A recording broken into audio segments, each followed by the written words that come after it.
প্রতিহিংসা প্রতিশোধের রাজনীতি একটি দল ও ব্যক্তির কি পরিণতি বয়ে আনতে পারে ৫ অগস্টের গণঅভ্যুত্থান তার প্রমাণ বলে সতর্ক করেছেন বিএনপি চেয়ারম্যান তারেক রহমান। সাংবাদিকদের সাথে মতবিনিময় অনুষ্ঠানে তিনি আরও বলেন, পতিত স্বৈরাচারের আমলের অবস্থায় ফিরে যাওয়ার আর কোনো সুযোগ নেই। জাতীয় স্বার্থের ক্ষেত্রে মতপার্থক্য যাতে বিভেদে পরিণত না হয় সে বিষয়ে সচেতন থাকতে রাজনৈতিক দলগুলোর প্রতি আহ্বান জানান। গণমাধ্যমের স্বাধীনতা নিশ্চিতের প্রতিশ্রুতি দিয়ে গঠনমূলক সমালোচনার প্রত্যাশা জানান বিএনপি চেয়ারম্যান। রাজধানীর একটি হোটেলে গণমাধ্যমের সিনিয়র সাংবাদিকদের সাথে শুভেচ্ছা বিনিময় অনুষ্ঠানে যোগ দেন বিএনপির চেয়ারম্যান তারেক রহমান। অনুষ্ঠানের শুরুতেই তিনি গণমাধ্যমের কর্ণধার, সম্পাদক ও সংবাদকর্মীদের সাথে কুশল বিনিময় করেন। সূচনা বক্তব্যে বিএনপি মহাসচিব মির্জা ফখরুল ইসলাম আলমগীর বলেন, তারেক রহমানের কাছে দেশবাসীর যে প্রত্যাশা তা অবশ্যই পূরণ হবে। গোটা জাতি আজকে অনেক বেশি আশান্বিত হয়েছে এই জন্যেই যে এবার একটা সুযোগ সৃষ্টি হবে, সত্যিকার অর্থেই একটা উদারপন্থী গণতান্ত্রিক একটা ব্যবস্থা আমরা এখানে সৃষ্টি করতে পারবো। এরপর আগামীর গণতান্ত্রিক বাংলাদেশ গড়ে তুলতে মুক্ত গণমাধ্যমের প্রয়োজনীয়তার কথা তুলে ধরে সিনিয়র সাংবাদিকরা বলেন, স্বৈরাচার তৈরির পথ বন্ধ করতে তোষামোদির সাংবাদিকতা বন্ধ করতে হবে। সাংবাদিকদের প্রতিপক্ষ না ভাবার আহ্বান তাদের। শেখ মুজিবুর রহমান মুক্তিযুদ্ধের সাথে জড়িত ছিলেন না, তিনি জানতেন না মুক্তিযুদ্ধ কিভাবে হয়েছে। তাকে আওয়ামী লীগের লোকজন যা বলেছে এবং ভারতীয় পক্ষ যা বলেছে সেটাকেই তিনি ধরে নিয়েছিলেন, এটাই মুক্তিযুদ্ধের ইতিহাস ছিল। এই জন্যই তিনি ব্যর্থ হয়েছিলেন। জনাব তারেক রহমান, আপনি 17 বছর দেশে ছিলেন না। নতুন বন্ধুরা আপনাকে যেটা বলছে সেটাই আপনি শুনছেন এবং সেটাই আপনি মনে করছেন এটাই বাংলাদেশের 17 বছরের ইতিহাস। বাংলাদেশের 17 বছরের ইতিহাস এটা না। ভবিষ্যতের বাংলাদেশকে সমাজ এবং বাংলাদেশের রাষ্ট্রের গণতান্ত্রিক রূপান্তর চাই, তবে অবশ্যই গণতান্ত্রিক রাজনীতির পাশাপাশি একটা গণতান্ত্রিক সাংবাদিকতার পরিবেশ থাকতে হবে। আমরা লিখতে চাই, আমরা বলতে চাই। মিডিয়া 2024-এর 5ই আগস্টের পর অনেকটাই স্বাধীন, অনেকটাই নিয়ন্ত্রিত। এতে তারেক রহমান বলেন, গণতন্ত্রের স্বার্থে সাংবাদিকদের স্বাধীনতা, নিরাপত্তা প্রয়োজন। রাজনৈতিক নেতাকর্মী, সাংবাদিক ও গণতন্ত্রকামী মানুষের উপর ফ্যাসিবাদী শাসকের নির্যাতনের কথা তুলে ধরে তিনি বলেন, কোনোভাবেই আর সে পরিস্থিতিতে ফেরা যাবে না। 5ই আগস্টে ফিরে যাওয়ার কোনোই কারণ নেই। আমাদের প্রতিশোধ, প্রতিহিংসা, একটি মানুষ, একটি দল বা যেভাবে আমরা বিবেচনা করি তার পরিণতি কি হতে পারে আমরা দেখেছি 5ই আগস্ট। দলমত নির্বিশেষে আমাদের মধ্যে মত পার্থক্য থাকবে, কিন্তু কোনোভাবেই সেটি যাতে মত বিভেদের পর্যায়ে চলে না যায়। মত বিভেদ হলে জাতিকে বিভক্ত করে ফেললে কি হতে পারে আমরা দেখেছি। গণমাধ্যমের গঠনমূলক সমালোচনা প্রত্যাশা করে বিএনপি চেয়ারম্যান বলেন, এতে করে দেশের মানুষের সমস্যা সমাধানের কাজ সহজ হবে। শুধু সমালোচনা করার জন্য নয়, আপনাদের কাছ থেকে এমন সমালোচনা আমরা পাই যাতে আমরা দেশের মানুষের যে সমস্যাগুলো আছে সেই সমস্যাগুলো যাতে আমরা সমাধান করতে সক্ষম হই। আমরা সরকার গঠনে সক্ষম হলে যে কোনো মূল্যে গণতান্ত্রিক প্রক্রিয়া অব্যাহত রাখার আহ্বান জানিয়ে মতপার্থক্য ভুলে সবাইকে একযোগে কাজ করার আহ্বান জানান তারেক রহমান। আমরা যদি গণতান্ত্রিক প্রসেসটাকে কন্টিনিউ করে যেতে পারি তাহলে নিশ্চয়ই আমরা অবস্থার পরিবর্তন ঘটাতে সক্ষম হব। সাংবাদিকবৃন্দ। এদিকে বিএনপি চেয়ারম্যান তারেক রহমানের সাথে সৌজন্য সাক্ষাৎ করেছেন বাংলাদেশে ভারতের হাই কমিশনার প্রণয় ভার্মা। বিএনপি চেয়ারম্যানের গুলশান কার্যালয়ে এই সৌজন্য সাক্ষাৎ হয়। বাংলাদেশ ভারতের সম্পর্কে নানা দিক নিয়ে সাক্ষাতে আলোচনা হয়। এ সময় মহাসচিব মির্জা ফখরুল ইসলাম আলমগীর, স্থায়ী কমিটির সদস্য সালাউদ্দিন আহমেদ উপস্থিত ছিলেন। এর আগে তারেক রহমানের সাথে বৈঠক করেন বাংলাদেশ সফররত ইউরোপীয় ইউনিয়নের নির্বাচন পর্যবেক্ষক দল। বাংলাদেশের আগামী জাতীয় নির্বাচন, বিএনপির প্রস্তুতি সহ নানা বিষয়ে এ সময় আলোচনা হয়। বিএনপির স্থায়ী কমিটির সদস্য নজরুল ইসলাম খান, যুগ্ম মহাসচিব হুমায়ুন কবির, বিএনপি চেয়ারম্যানের প্রেস সচিব সালেহ শিবলি, উপদেষ্টা ডক্টর মাহাদি আমির বৈঠকে উপস্থিত ছিলেন। নাশকতা করতে পারে আওয়ামী লীগের এমন অনেক নেতাকর্মী হাইকোর্ট থেকে জামিন পেয়েছে বলে জানিয়েছেন আইন উপদেষ্টা ডক্টর আসিফ নজরুল। জামিন দেয়া বিচারপতিদের অনেকেই পতিত ফ্যাসিবাদের আমলে নিয়োগ পাওয়া জানিয়ে তিনি বলেন, তাদের সরানোর দায়িত্ব ছিল সুপ্রিম জুডিশিয়াল কাউন্সিলের। রাজধানীর সিরডাপ মিলনায়তনের সংলাপে তিনি বলেন, অন্তর্বর্তী সরকার ভারতের আধিপত্যবাদ থেকে দেশকে মুক্ত করেছে।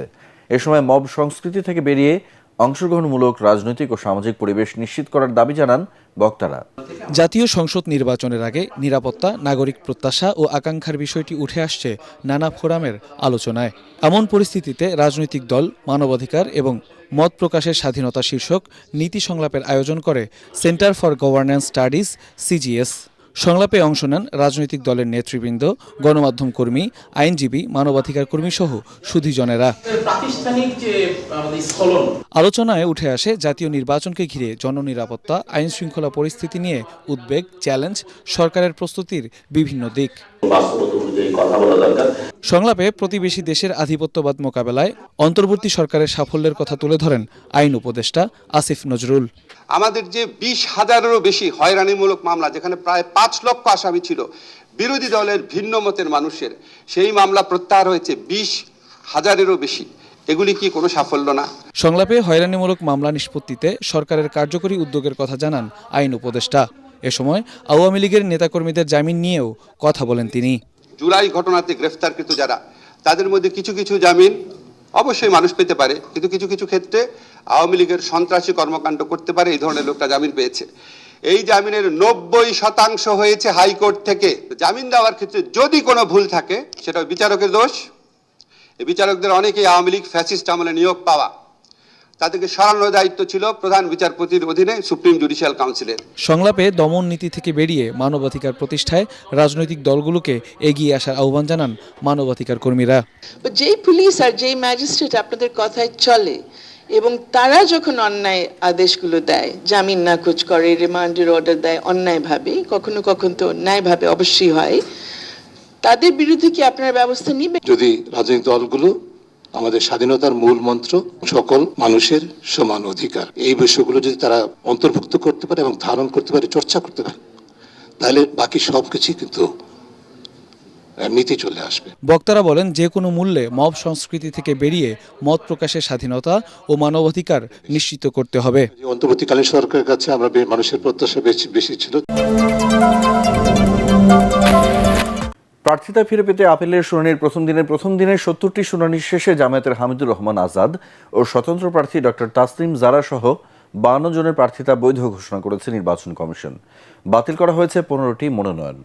আগারগাঁওয়ে নির্বাচন কমিশন ভবনে সিইসি এএমএম নাসির উদ্দিনের সভাপতিত্বে 5 সদস্যের পূর্ণাঙ্গ কমিশন এই শুনানি করেন, যা 18 জানুয়ারি পর্যন্ত চলবে। এদিকে সীমানা জটিলতার কারণে পাবনা 1 ও 2 আসনের নির্বাচন স্থগিত করে পরিপত্র জারি করেছে সিইসি। ত্রয়োদশ জাতীয় সংসদ নির্বাচনে মনোনয়নপত্র বাতিলের আদেশের বিরুদ্ধে নির্বাচন কমিশনে শুরু হয়েছে আপিল শুনানি। শনিবার সকাল থেকে আগারগাঁও নির্বাচন কমিশনে উপস্থিত হন 70টি আসনের প্রার্থীরা। প্রথম দিনেই প্রার্থিতা ফিরে পেতে ঢাকা 9 আসনের স্বতন্ত্র প্রার্থী তাসলিম জারা ও জামায়াতের সহকারী সেক্রেটারি জেনারেল হামিদুর রহমান আজাদ সহ 52 জন প্রার্থী। এদিন প্রার্থিতা বাতিল করা হয়েছে 15 জন আর স্থগিত করা হয় 3টি। মানুষের সাথে কথা বলছিলাম, অনেকেই হতাশা প্রকাশ করেছেন, কষ্ট পেয়েছেন, বলছেন দোয়া করছেন। তাদের সকলকে ধন্যবাদ। সকলের জনসমর্থনেই ইনশাআল্লাহ আগামী নির্বাচনে আমি প্রার্থী হিসেবে লড়াই করতে পারবো, সেজন্য সবাইকে ধন্যবাদ। এদিকে জাতীয় পার্টির 6টি আপিল শুনানির মধ্যে 5টি বৈধ ও 1টি অপেক্ষমান রাখা হয়। আমাদের এই 5টি যে মনোনয়ন বাতিল হয়েছিল এখন পর্যন্ত শুনানি হয়েছে, তার মধ্যে 4টি গৃহীত হয়েছে, 1টি পেন্ডিং আছে। এই ম্যাটারগুলি সমাধান করতে পারতেন। ছোটখাটো ম্যাটার ছিল, কারো হলফনামায় স্বাক্ষর ছিল না, কারো প্রস্তাবকারী সমর্থনকারীর ঘর পূরণ করা হয়নি, এরকম ছোট ম্যাটার ছিল। মনোনয়ন ফিরে পাওয়া প্রার্থীদের শঙ্কা, মব সন্ত্রাস বন্ধ করা না গেলে নির্বাচনের সুষ্ঠু পরিবেশ নিশ্চিত করা সম্ভব হবে না।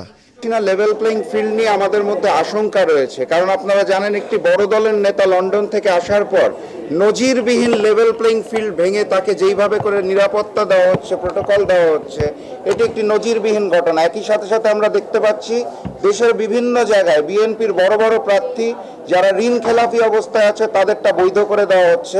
সারা দেশে একটা উৎসব মুখর পরিবেশ ইতিমধ্যে আমরা আমাদের এলাকা সহ আশেপাশের এলাকাগুলোতেও দেখতে পাচ্ছি এবং সাধারণ মানুষের সাপোর্টে এইবার ধানের শীষ একটা বিপুল সংখ্যক ভোট পেয়ে সারা বাংলাদেশ শুধু না আমাদের এখানে ত্রিশালেও একই অবস্থা বিরাজ করছে। এদিকে সীমানা জটিলতার কারণে পাবনা ১ ও ২ আসনের নির্বাচন স্থগিত করে বিজ্ঞপ্তি প্রকাশ করেছে নির্বাচন কমিশন। দু একদিনের মধ্যে জামায়াতের সাথে আসন সমঝোতা নিয়ে চূড়ান্ত ঘোষণা আসবে বলে জানিয়েছেন এনসিপির আহ্বায়ক নাহিদ ইসলাম। রাজধানীর একটি হোটেলে ইউরোপিয়ান ইউনিয়নের নির্বাচন পর্যবেক্ষক প্রতিনিধি দলের সাথে বৈঠক শেষে তিনি একথা জানান। এ সময় নির্বাচনের লেভেল প্লেয়িং ফিল্ড নেই মন্তব্য করে নাহিদ বলেন, সরকার একটি দলকে বিশেষ প্রোটোকল দেওয়ার মাধ্যমে নির্বাচনের লেভেল প্লেয়িং ফিল্ড নষ্ট হয়েছে। ইউরোপিয়ান ইউনিয়নের চিফ ইলেকশন অবজারভার আইভার্স ইজাবসের নেতৃত্বাধীন নির্বাচন পর্যবেক্ষণ প্রতিনিধি দলের সাথে বৈঠক করে এনসিপির প্রতিনিধি দল।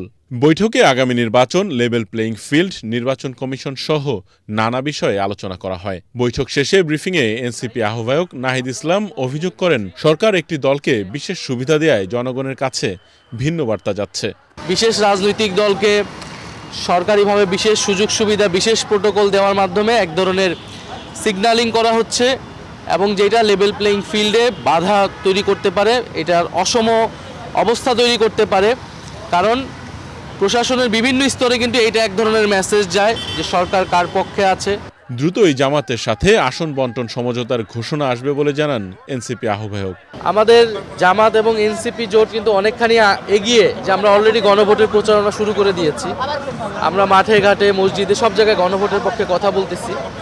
আসন সমঝোতার জিনিসটা কিন্তু আলোচনা চলমান, বাইরে হয়তো ঘোষণার আশাটা বাকি। 20 তারিখ পর্যন্ত যাবে না, আমরা আশা করি আমরা 11 বা 12 আগামীকাল বা পরশুর মধ্যে আমরা হয়তো ঘোষণাটা আসবে। অন্তত এনসিপির জায়গা থেকে আমরা কত আসনে করতেছি এই জোটে, সেটা আমরা পরিষ্কার করে দিব।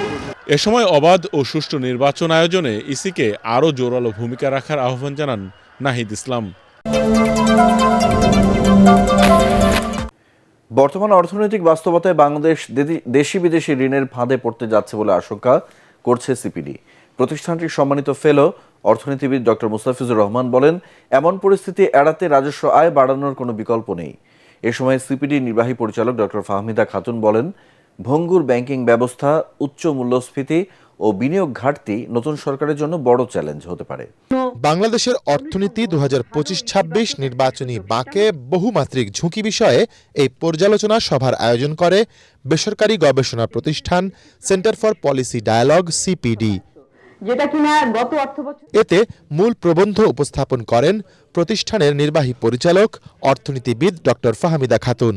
তিনি বলেন, ছাত্র জনতার অভ্যুত্থানের পর অর্থনীতি ও ব্যবসা বাণিজ্যে স্থবিরতা কাটবে আশা করা হলেও পরিস্থিতির কাঙ্ক্ষিত উন্নতি হয়নি। সামনে নির্বাচন হচ্ছে এবং অর্থনৈতিক গতি কিছুটা মন্থরও রয়েছে। এই অর্থ বছরে কয়েকটা চিন্তার বিষয়, দুর্বল ইসলামী ব্যাংককে একত্রিত করে সেখানে সরকার 20,000 কোটি টাকা পেইড আপ ক্যাপিটাল দিয়েছে। বিদ্যুৎ খাতের বকেয়া শোধ করতে হবে 20,000 কোটি টাকা। যদি আমরা গ্রীষ্মে লোডশেডিং বন্ধ করতে চাই, সরকারি কর্মকর্তা কর্মচারীদের বেতন বাড়ানোর প্রস্তাবনা রয়েছে, সেটাও কিন্তু 2026 অর্থ বছরে হয়তো এটা বাস্তবায়ন হবে। সুতরাং সরকারের আর্থিক যে স্পেস, এটার উপরে চাপের সম্ভাবনা রয়েছে। এ সময় সিপিডির সম্মানিত ফেলো ডক্টর মুস্তাফিজুর রহমান বলেন, দেশের অর্থনীতি 1980 সালের পর নেতিবাচক ধারায় ফিরেছে। একটা ঋণ ফাঁদের দিকে আমরা পড়ে যেতে পারি। অনেক সময় আমাদের মতো দেশ যেগুলো নাকি লো ইনকাম কান্ট্রি থেকে লোয়ার মিডল ইনকাম কান্ট্রি হয়েছে, তারা লোয়ার মিডল ইনকাম ট্র্যাপে পড়ে যায়। এখন যদি আমার রাজস্ব ব্যয় যদি রাজস্ব আয় থেকে বেশি হয়, তাহলে তো আমার রাজস্ব খাতেই আমার একটা ডেফিসিট হয়ে যাবে। তো এইবার আমাদের খুবই সাবধান থাকতে হবে। এর রেশ আগামী সরকারের জন্য চ্যালেঞ্জ তৈরি করবে জানিয়ে পরিস্থিতি সামাল দিতে অভ্যন্তরীণ আয় বাড়ানো, রপ্তানি বৃদ্ধি, প্রবাসী আয়ের ইতিবাচক ধারা ধরে রাখা এবং বিদেশি বিনিয়োগ বাড়াতে জোরালোভাবে কাজ করার তাগিদ দেন বক্তারা। 2026-27 বাজেটে আমরা এটা অবশ্যই এক্সপেক্ট করব। রাজস্ব ব্যয় কেবলমাত্র দেশি এবং বিদেশি ঋণের সুদের ব্যয় না, সুদ এবং আসল দুটোরই ব্যয় দেখানো দরকার, যাতে করে আমরা প্রকৃত পরিস্থিতিটা জানতে পারি। সরকারি অর্থ ব্যবস্থায় শৃঙ্খলা ফেরানো এখন সবচেয়ে বড় অগ্রাধিকার। রাজস্ব আদায় বাড়ানো, উন্নয়ন ব্যয়ের বাস্তবায়ন জোরদার করা এবং ঘাটতি অর্থায়নে সংযত নীতি অনুসরণ করাটা হবে সামষ্টিক অর্থনৈতিক স্থিতিশীলতার একটা ভিত্তি। অনুষ্ঠানে অংশগ্রহণমূলক সহিংসতা ও কালো টাকার প্রভাবমুক্ত নির্বাচনের মাধ্যমে গণতান্ত্রিক উত্তরণে জোর দেন আলোচকরা। জাতীয় নির্বাচনকে কেন্দ্র করে সারা দেশের নেতাকর্মীদের যে কোনো অভিযোগ, পরামর্শ, সহযোগিতা পেতে হটলাইন নম্বর 16543 চালু করেছে বিএনপি। সেই সাথে রাজধানীর গুলশানে আনুষ্ঠানিকভাবে দলের নির্বাচনী কার্যালয়ের উদ্বোধন করা হয়েছে। বিএনপি মহাসচিব মির্জা ফখরুল ইসলাম আলমগীর আনুষ্ঠানিকভাবে এর উদ্বোধন করেন। বিএনপি নির্বাচন পরিচালনা কমিটির সদস্য সচিব রুহুল কবির রিজভী সহ দায়িত্বপ্রাপ্তদের নিয়ে কার্যালয়ে ঘুরে দেখেন মির্জা ফখরুল। পরে আগামী দিনের কর্মপরিকল্পনা নিয়ে বৈঠক করে বিএনপি নির্বাচন পরিচালনা কমিটি। তৃণমূল পর্যায়ে নির্বাচন সংক্রান্ত কোনো সমস্যা, কোনো অভিযোগ, কোনো প্রশ্ন যদি থাকে, সেখানকার স্থানীয় আমাদের কোনো এজেন্ট বা নির্বাচনী প্রতিনিধি যারা থাকবেন, তারা এই নাম্বারে কল করে তারা তাদের সেখানে উত্থাপিত যে কোনো সমস্যা, তাদের ওখানে সংঘটিত যে কোনো সমস্যা সেখানে কল করে জানাবেন এবং দ্রুত ব্যবস্থা গ্রহণ করার জন্য। গ্যাস সংকটে নাকাল দশা রাজধানীবাসীর। পাইপলাইন কিংবা সিলিন্ডার কোথাও মিলছে না গ্যাস।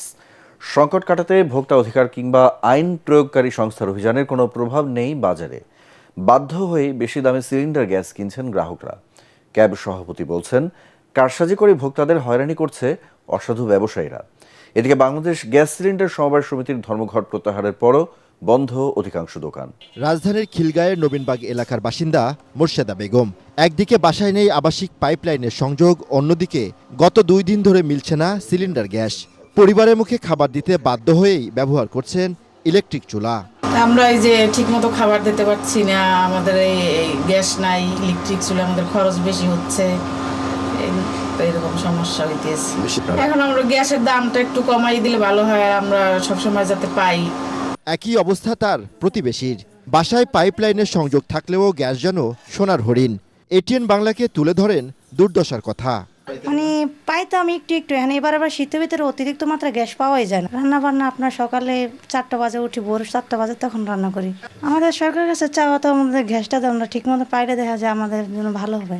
মানে আমাদের অনেক কষ্ট হইতেছে, আর মহিলাদের মনে করেন যে খুব অসুস্থ, কেননা রাত্রে গ্যাসের দ্বারায় রাত্রে জাগনা থেকে পাকশাক করা লাগে। গ্যাস সংকটের প্রভাব পড়েছে হোটেল, রেস্তোরাঁ থেকে চায়ের দোকানে।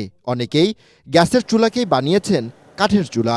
গ্যাসের কারণে বা এই প্রবলেমের কারণে আমরা মাল ভালো মতন সার্ভিসও দিতে পারতেছি না, আর ভালো মতন আমরা তৈরিও করতে পারতেছি না। 2000, 2500, 2800, 3000 পর্যন্ত দাম চাওয়ার পরও গ্যাস নাই। দোকান যদি না চলে তাহলে তো আমার আয়ও হবে না, আমার সংসারও ওরকম ভালো চলবে না। এদিকে বাংলাদেশ গ্যাস সিলিন্ডার সমবায় সমিতির সভাপতির ধর্মঘট প্রত্যাহারের প্রভাব নেই বাজারে। এখনও বন্ধ রয়েছে অধিকাংশ গ্যাসের দোকান। যেসব দোকান খোলা রয়েছে সেখানে 2 থেকে 3 গুণ দামে সিলিন্ডার কিনতে বাধ্য হচ্ছেন ক্রেতারা। আমাদের আনতে হয়, গাড়ি বসে থাকে 5-7 দিন। তারপর আমরা যেখানে লিকুইড প্ল্যান সেখানে পাচ্ছি না। আমরা গ্রাম দিয়া ওই যে ডিস্ট্রিবিউটর আছে গ্রাম অঞ্চলে, তাদের মাল স্টক থাকে বেশি, ওখান দিয়ে খোঁজাই আনতে হয়। ব্যবসায়ীরা বলছেন ডিপো থেকে বাড়তি দামে কেনার কারণে বেশি দামে বিক্রি করতে বাধ্য হচ্ছেন তারা। জাহাজের ঘাটতির জন্য যদি সরবরাহ লাইনে কোনো সমস্যা থাকে, আমরা এ বিষয়ে লোয়াবের সঙ্গে কথা বলেছি এবং লোয়াবকে অনুরোধ করেছি দ্রুত জানুয়ারি মাসে আমদানি বাড়ানোর জন্য। ফেব্রুয়ারিতে রোজা শুরু হবে।